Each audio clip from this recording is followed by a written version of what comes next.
मैं आज आपका फिर वेलकम करता हूँ इस ऑनलाइन DSEJ होम क्लासेस में।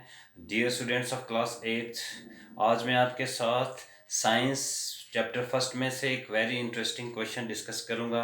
Harmful micro organisms. Harmful micro organisms organisms dear students, harmful खतरनाक माइक्रो ऑर्गेनिजम्स। तो माइक्रो माइक्रो मीन्स स्मॉलेस्ट। तो इसका अगर हम अपोजिट देखें तो मैक्रो होता है, जो बड़े हो गए। तो माइक्रो जो है can not be seen with naked eyes. Micro organisms can not be seen with naked eyes. We need tools like microscope to identify microorganisms। तो डियर स्टूडेंट्स, माइक्रो ऑर्गेनिजम्स जो हैं ये बहुत तादाद में हैं, डिफरेंट इनकी ये कह लीजिए स्पीसीज हैं।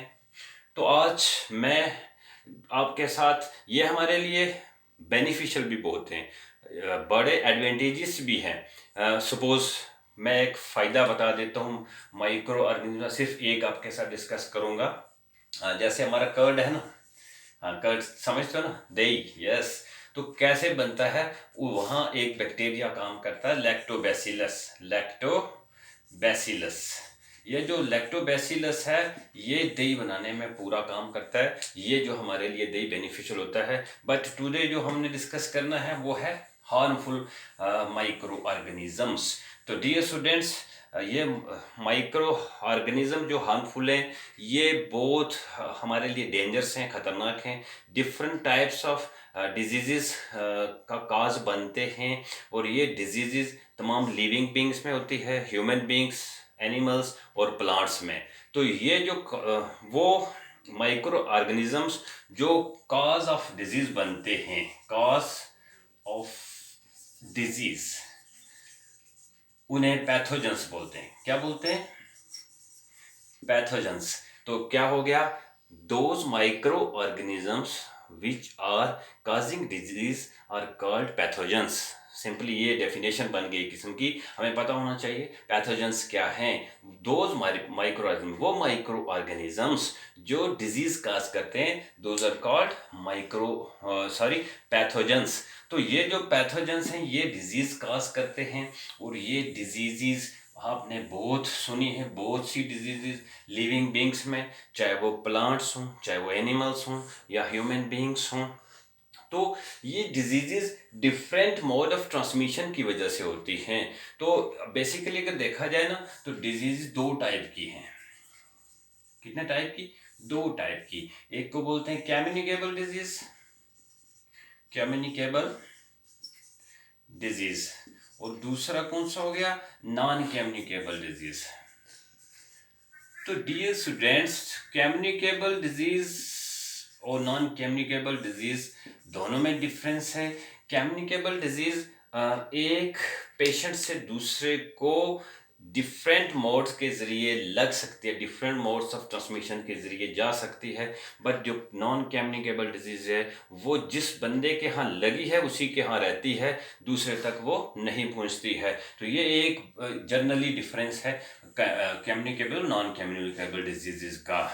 तो डियर स्टूडेंट्स, जो आज हमने डिस्कस करनी है वो है कम्युनिकेबल डिजीज। अब कम्युनिकेबल डिजीजेज क्या होती हैं?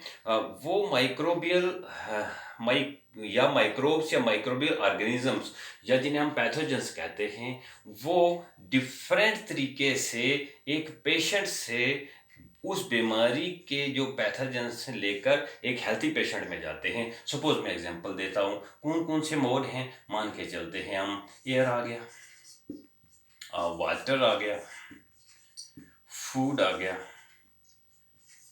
उसके बाद आ गया पर्सनल कांटेक्ट आ गया, और इसके साथ साथ इंसेक्ट्स भी आपने देखे। तो डियर स्टूडेंट्स, वो diseases which are caused by the carriers or modes of the transmissions like air, water, food, personal contact और insects, इन्हें communicable diseases बोलते हैं। वो माइक्रोब्स कैसे एक पेशेंट से, एक बीमार से, सपोज ये एक पेशेंट था हमारे पास, तो इस बीमार पेशेंट से एकदम, ये बीमार पेशेंट था बेचारा, इससे एकदम जो हेल्दी पेशेंट था, इसमें ये बीमारी कैसे चली गई। ये एकदम हेल्दी पेशेंट था, इसमें ये बीमारी कैसे चली गई, वो किस किस तरीके से, एयर से, वाटर से, फूड से, पर्सनल कंटेक्ट से, इंसेक्ट से, ऐसे मोड्स ऑफ ट्रांसमिशन यूज करके जो माइक्रोब्स एक पेशेंट्स को से हेल्दी पर्सन में जाके उसको पेशेंट बनाते हैं, those are called micro sorry communicable diseases. क्या कहते हैं उन्हें? Communicable disease. तो डियर स्टूडेंट्स, अगर हम देखें तो ये कम्युनिकेबल डिजीजेस जो हैं ये बहुत ख़तरनाक होती हैं। These communicable diseases are very dangerous. चाहे हम ह्यूमन बींग्स की बात कर रहे हैं, या हम एनिमल्स की बात करें, या हम प्लांट्स की बात करें, तो आज हमने जो डिजीज़ डिस्कस करनी है वो डिस्कस करनी है कि वो ह्यूमन बींग्स की डिजीज़ हमने डिस्कस करनी है। तो मैं आपके साथ डिजीज़ कुछ लूँगा, वो आपके साथ डिस्कस करूँगा। कौन कौन सा उसका माइक्रोब जो ऑर्गेनिज्म रिस्पॉन्सिबल है, फिर उसका प्रिवेंटिव मेजर्स क्या है, या उसका मोड ऑफ ट्रांसमिशन क्या है, वो हम देखेंगे। तो सबसे पहले हम देखते हैं, मान के चलते हैं डिजीज़ कौन सी आ गई, डिजीज़ कौन सी है, डिजीज़ आ गई। उसके बाद डिजीज़ के बाद causing organism, micro organism, micro साथ में आप ज़रूर रखेंगे। जो कॉजिंग माइक्रो ऑर्गेनिज्म है वो क्या है, मोड ऑफ ट्रांसमिशन क्या है, मोड ऑफ ट्रांसमिशन क्या है, और साथ में प्रिवेंटिव मेजर्स क्या है, प्रिवेंटिव मेजर्स। अगर इन केस एक पेशेंट बन गया तो फिर हम उसको उसका इलाज या उसको हम बचा कैसे सकते हैं उस बीमारी से। तो सबसे पहले मैं आपके यहाँ ये मैंने 4 तरीके का एक टेबलर फॉर्म में मैंने बनाने की कोशिश की है। तो डिजीज़ मान के चलते हैं, हमने एक डिजीज़ ले ली, कौन सी ले लेते हैं हम, ले लेते हैं टीबी, ट्यूबरकुलोसिस। ट्यूबरकुलोसिस अगर हम देखें तो ट्यूबरकुलोसिस का कॉजिंग एजेंट कौन सा है, आपको पता ही होना चाहिए कौन सा कॉजिंग एजेंट है ट्यूबरकुलोसिस का। हाँ बिल्कुल, बैक्टीरिया। तो बैक्टीरिया जो है ये इसका कॉजिंग एजेंट है। और मोड ऑफ ट्रांसमिशन क्या है, एयर। मोड ऑफ ट्रांसमिशन क्या है, एयर, यानी हवा। तो ऐसी बीमारी जो बैक्टीरिया से काज होती है और हवा के ज़रिए इसका जो माइक्रोब है वो पेशेंट से हेल्दी पर्सन में जाता है। तो इसका प्रिवेंटिव मेजर्स क्या है, तो डियर स्टूडेंट्स इसका प्रिवेंटिव मेजर है आइसोलेशंस में। अगर बंदा बन चुका है, बीमार हो चुका है टीबी से, हमें उसको isolate, we have to keep him in isolation. पहला काम करना है जो उसकी पर्सनल जितनी भी चीज़ें हैं, चाहे क्लोथिंग है, यूटेंसिल्स हैं जिनमें वो यूज़ करता है, टॉवल्स आ गए, उसके बाद जो भी वो उसका जहाँ वो इवन के सोता है उसका सेपरेट रूम चाहिए है हमें। तो प्लस वैक्सीन। ये जो हमारी बीमारी है ना ट्यूबरकुलोसिस, इसका हम इस तरीके से इलाज कर सकते हैं। किस तरीके से, हम उस पेशेंट को आइसोलेशन में रखेंगे, उसके बाद क्या करेंगे, क्लोथिंग जो उसके रिलेटेड जितना भी मटेरियल है, चाहे वो यूटेंसिल्स वगैरह हैं, सब हम उनको क्या करेंगे, हाँ बिल्कुल अलग ही रखेंगे, और साथ में वैक्सीन देने की कोशिश करेंगे। तो हम दूसरी बीमारी का नाम पढ़ लेते हैं, वो चिकन पॉक्स। चिकन पॉक्स, ये भी आपने नाम सुना होगा, चिकन पॉक्स। तो इसका कॉजिंग एजेंट जो है वो है वायरस। चिकन पॉक्स का कॉजिंग एजेंट क्या है, वायरस। अब ये वायरस किस तरीके से जाता है, हाँ बिल्कुल एयर और कंटैक्ट से। बिल्कुल, एक पेशेंट अगर चिकन पॉक्स का पेशेंट है तो उससे ये बीमारी हवा के ज़रिए और पर्सनल कंटैक्ट के ज़रिए जाएगी। तो सिमिलर प्रोसीजर हमने जो यहाँ किया, हमने वही काम करना है चिकन पॉक्स के पेशेंट्स के साथ भी। आइसोलेशन में रखना है, उसकी क्लोथिंग जितना भी सामान है, प्लस वैक्सीनेशन अगर है उसकी तो हमने वो प्रोवाइड करनी है। तो अगर हम इसी के रिलेटेड एक और बीमारी देखें, मीजल्स, तो मीजल्स अगर हम देखें तो बिल्कुल वायरल डिजीज है, वायरस से होती है। तो इसका भी जो मोड ऑफ ट्रांसमिशन है वो क्या है, एयर है। वो क्या है, एयर है, वो हवा है, वो एयर है। तो इसका इलाज भी, प्रिवेंटिव मेजर्स भी डियर स्टूडेंट्स सिमिलर है। यानी अगर कोई मीजल्स से सफ़र कर रहा है तो हम उसको भी कैसे बचा सकते हैं, बिल्कुल ऐसे ही अपना प्रिवेंटिव मेजर्स लेके। तो एक और डिजीज़ हम करेंगे वो है कॉलरा। ये बड़ी कॉमन सी डिजीज, आपने नाम सुना होगा।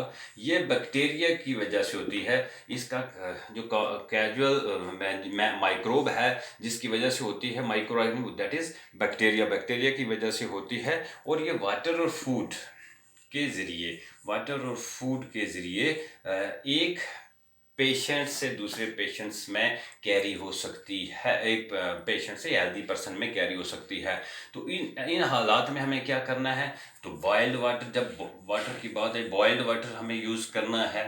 प्लस हमें वो खाना यूज़ करना है जो कवर्ड हो। और कवर्ड खाना जब हम यूज़ करेंगे तो उसमें मैं एक सिंपल सी एग्जांपल देता हूँ। हमारा खाना अगर ये पड़ा है ओपन में, हमने रख दिया ओपन में, और ये ओपन में खाना रख के हमने क्या किया, छोड़ दिया। एक इन्फेक्टेड पर्सन से, ये मान के चलते हैं हम एक पर्सन बीमार था, अब इसके ऊपर जब फ्लाइज होस्ट फ्लाइज की एग्जांपल मैं ले लेता हूँ, बैठी और यहाँ से या कहीं गंदी जगह पर बैठी, वहाँ से अपनी बॉडी या लेग्स के साथ जितना भी वो माइक्रोब्स लेके आए, इस खाने पे बैठ के हमने देखा नहीं, वो चली गई। हमने खाना खाया और खा लिया क्योंकि हमने खाने को कवर नहीं रखा हुआ था। इन हालात में जो खाना हम खाएंगे एकदम से हम बीमार हो जाएंगे। तो याद रखना, इस बीमारी से हमें बचने के लिए हमेशा खाने को कवर करना होगा। तो डियर स्टूडेंट्स, बेसिकली अगर देखा जाए तो जितने भी खाने हैं ना, हमें कवर करके ही खाने चाहिए। तो ये था हमारा जो हमने कॉलरा डिस्कस किया। तो अगर हम हेपेटाइटिस बी की बात करें, हेपाटाइटिस टाइटस बी, तो हेपाटाइटिस बी भी एक बड़ी खतरनाक बीमारी है। ये किसकी वजह से होती है, ये आपको, हाँ बिल्कुल वायरस की वजह से होती है। हेपाटाइटिस बी भी एक वायरल डिजीज है, ठीक है। और इसका कैरियर है वाटर। तो अगर कैरियर वाटर है तो हमें वही काम करना है, बॉइल्ड वाटर ही यूज़ करना है। वो हम जब भी पानी यूज़ करेंगे तो साफ़ सुथरा बॉइल्ड वाटर, जिसको हम ये भी कह सकते हैं फिल्टर्ड वाटर, वो हम यूज़ करेंगे तभी हम बच सकते हैं। तो इसके साथ साथ हम एक और जो बीमारी है वो डिस्कस करते हैं। वो कौन सी है, वो है मलेरिया। ये भी आपने नाम सुना होगा, मलेरिया। तो मलेरिया एक डिजीज़ है जो जिसका काजिंग और माइक्रो ऑर्गेनिज्म है वो है प्रोटोजोआ। प्रोटोजोआ होता है इसका। और इसका मोड ऑफ जो ट्रांसमिशंस है वो क्या है, बिल्कुल बिल्कुल वो मस्कीटो है, बिल्कुल फीमेल एनोफिलिस मस्कीटो। तो मस्कीटो आप लिखोगे, इसका कॉजिंग एजेंट जो है वो है। अब जो मलेरिया है, इस बीमारी से हम कैसे बच पाएँ, उसके लिए हमें करना है, नेट यूज़ करना है। जब हम घर में सो रहे हैं तो चाहे हमारी खिड़कियां हों, चाहे हमारे डोर्स हों, वहाँ नेट यूज़ होना चाहिए। और वो जब हम सो रहे हैं तो हमारे पास वो अपने बेडिंग पे भी नेट होना चाहिए। वो एक प्रिवेंटिव मेजर है जिससे हम ये काम कर सकते हैं। उसके बाद हम जो सबसे बड़ा काम कर सकते हैं वो है इंसेक्टिसाइड्स। इंसेक्टिसाइड्स का यूज़ करेंगे जहाँ हमारा स्टेगनेंट वाटर है, स्टेगनेंट वाटर, रुका हुआ पानी उसमें, ताकि जो ब्रीडिंग ऑफ द मस्कीटो है वो रुक पाए, ब्रीडिंग ऑफ द मस्कीटो रुक पाए। जब हम ब्रीडिंग ऑफ द मस्कीटो रोकने में कामयाब हो जाएंगे तो इट मीन्स कि हमने मलेरिया को कंट्रोल कर लिया। तो इन हालत में प्लस हम वैक्सीन भी देंगे। क्या देंगे, वैक्सीनेशन भी पॉसिबल है तो हम देंगे। तो डियर स्टूडेंट्स, ये चंद एक बीमारियां मैंने आपके साथ शेयर की हैं, लेकिन एक आजकल जिसकी वजह से हमारा पूरा काम हमारा ही नहीं बल्कि पूरी दुनिया का काम धर्म बरम हुआ है। हम स्कूल में नहीं जा पा रहे हैं, आप ऑनलाइन क्लासेस से पढ़ रहे हैं, तो वो किस कारण, क्या रीज़न आपको पता है उसका रीज़न? हाँ, क्यों?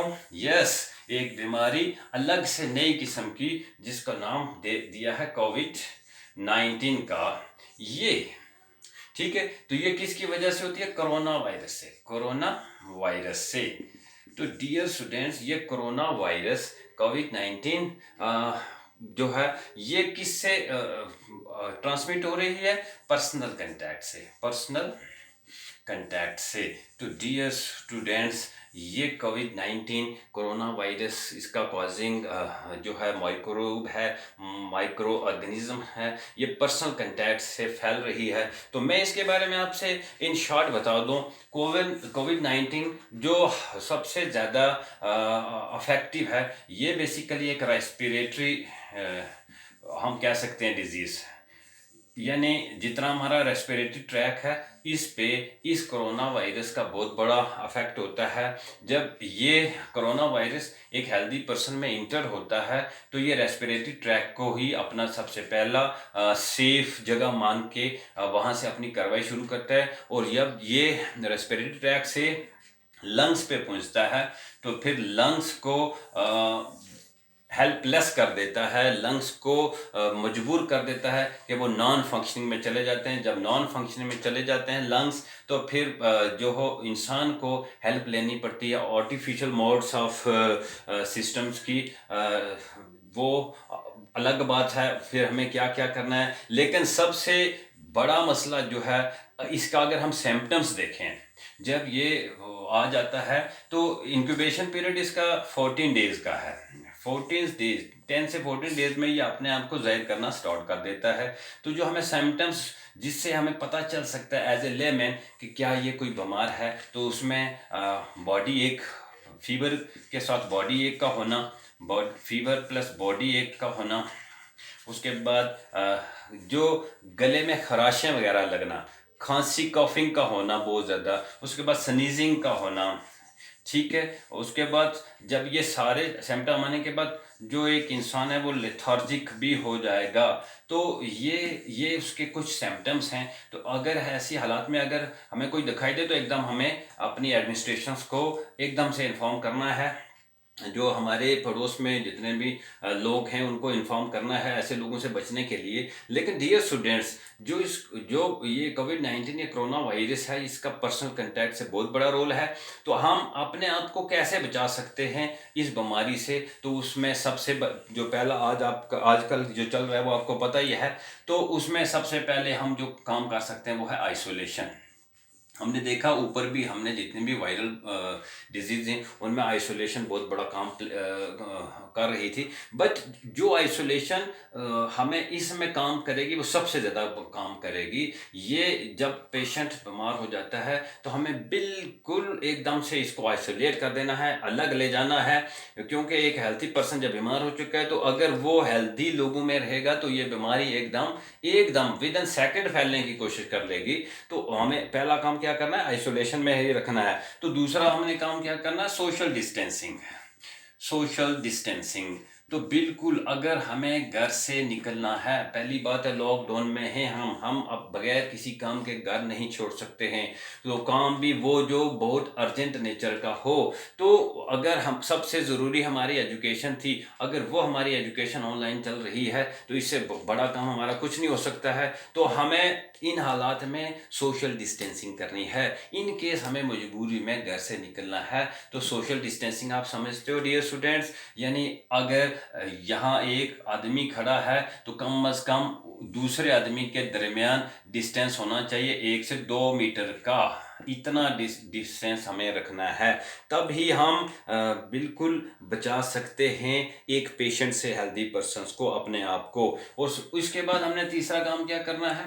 वो करना है यूज़ ऑफ मास्क हम यूज़ कर सकते हैं। कोई ज़रूरी हमारे पास मास्क नहीं है तो हम क्या करें जी, कोई आसान काम है डियर स्टूडेंट्स, हम क्लॉथ पीस यूज़ कर सकते हैं, पीस ऑफ क्लॉथ भी हम यूज़ कर सकते हैं। सिर्फ अपने मुंह को हमने छुपाना है, खुसूसन माउथ और नॉस्ट्रिल, ये याद रखना, नॉस्ट्रिल प्लस माउथ, ये दो चीज़ों पे इस वायरस का एकदम एंट्री का जो है सिस्टम बन जाता है। तो हमें एकदम अपने मुंह और जो नाक है इसको छुपाए रखना है। इसके अलावा हम और क्या कर सकते हैं? हाँ, सबसे बड़ी बात, जब हम स्नीजिंग करें तो स्नीजिंग जो हमारी है ना, तो स्नीजिंग हमारी बिल्कुल जब स्नीज करना है हमें तो या तो हम उल्टा हाथ कर लें, ऐसे ऐसे हाथ करके भी मुंह के आगे रख सकते हैं, या अब दोनों हाथों के अंदर ही स्नीज करने की कोशिश करें। अगर कपड़ा है तो कपड़े में, टिश्यू पेपर है तो टिश्यू पेपर में। और जब स्नीजिंग बहुत है तो हमें वो कपड़ा या टिश्यू पेपर जला देना चाहिए आफ्टर स्नीजिंग। और सबसे बड़ी जो मैं आपको बता दूं डियर स्टूडेंट्स, जो हमें एक बहुत बड़ा फॉल्ट है वो है स्पीटिंग का। मान के चलते हैं, आपने देखा होगा कुछ जो लोगों को आपने देखा होगा आदत बनी रहती है थूकने की, इधर उधर थूकने की। तो डियर स्टूडेंट, हमें अपना थूक कभी ज़ाया भी नहीं करना है। आपको पता है थूक को सलाइवा बोलते हैं, क्या बोलते हैं? सलाइवा। तो ये जो सलाइवा है डियर स्टूडेंट्स, ये हमारे डाइजेस्टिव सिस्टम में बहुत बड़ा रोल प्ले करता है। और ये सलाइवे के लिए कोई हमारे यहाँ बॉडी में मशीन नहीं लगी हुई कि हम थूकते रहेंगे तो एकदम ये बनता रहेगा। नहीं नहीं, अगर हम अक्सर थूकना शुरू कर देंगे तो हमें हाजमे में परेशानी आ जाएगी। हमें बगैर मतलब के थूकना नहीं है। और अगर किसी को अर्जेंट खांसी वगैरह है तब थूकना है, तो वो थूकना भी जब तक जगह सेफ नहीं है थूकने की तब तक नहीं थूकना है। यानी किसी दीवार के साथ नहीं थूकना है, रास्ते में नहीं थूकना है, सड़क में नहीं थूकना है। ठीक है, चलते चलते अगर हम कहीं काफ़ी सारे इंसानों के बीच में चल रहे हैं तो बिल्कुल नहीं थूकना है। तो ऐसी हालात में हमें ये सबसे बड़ा है कि ये जो थूकने की आदत इधर उधर की है, इससे हमें अपने आप को बचा के रखना है और बचना है। और ये बिल्कुल गलत है, इधर उधर थूकना बिल्कुल गलत है। ये कानूनी भी गलत है और हमारी सेहत के लिए भी गलत है। क्यों? कि जब हम अपना थूक ज़ाया कर देंगे, आपको पता है थूक के अंदर, सलाइवा के अंदर टाइलिन है जो हमारे खाने को जो खाने के अंदर स्टार्च है ना, उसको शुगर में कन्वर्ट करता है। तो अगर वो ही नहीं रहेगी तो हमारे खाना कहाँ हजम होगा? खाना हजम नहीं होगा तो हम बीमार पड़ गए। तो इसके बाद हम बैलेंस डाइट लेंगे। क्या लेंगे? Balance diet. तो डियर स्टूडेंट्स, हमें बैलेंस डाइट यूज़ करनी है। तो बैलेंस डाइट्स में कार्बोहाइड्रेट्स आते हैं, फैट्स आती हैं, प्रोटीन्स आते हैं, विटामिन्स आते हैं, तो और प्लेंटी ऑफ वाटर आता है। तो हमें बैलेंस डाइट का यूज़ भी करना है। जब तक हम बैलेंस डाइट नहीं लेंगे तो इस बीमारी से एक तो अगर कोई पेशेंट बन जाता है, अल्लाह सबको हमें महफूज करे, इन केस अगर कोई पेशेंट बन जाता है तो उसके लिए बैलेंस डाइट का होना बहुत ज़रूरी है। क्यों? कि जब बंदे की इम्यूनिटी सिस्टम स्ट्रांग है तो वो कम्बैट कर सकती है कोविड-19 को और इंसान फिर सेफ रह सकता है। तो डियर स्टूडेंट्स, मैंने आपके साथ कुछ हार्मफुल माइक्रो ऑर्गेनिजम्स डिस्कस किए। और हार्मफुल माइक्रो ऑर्गेनिजम्स देखा हमने कि ह्यूमन बींग्स में, मैंने चंद ही डिजीज़ डिस्कस किए हैं। Numbers of disease are there जो हम अपनी बुक्स में भी पढ़ेंगे या हम देखते भी हैं। तो इन डिजीज से हमने कैसे अपने आप को बचाना है, तो प्रिवेंटिव मेजर्स मैंने आपके साथ डिस्कस किए। तो ये कोविड-19 आपके बुक में बिल्कुल नहीं था, मैंने आपके साथ शेयर किया है क्योंकि ये भी वायरल डिजीज है, कोरोना वायरस है।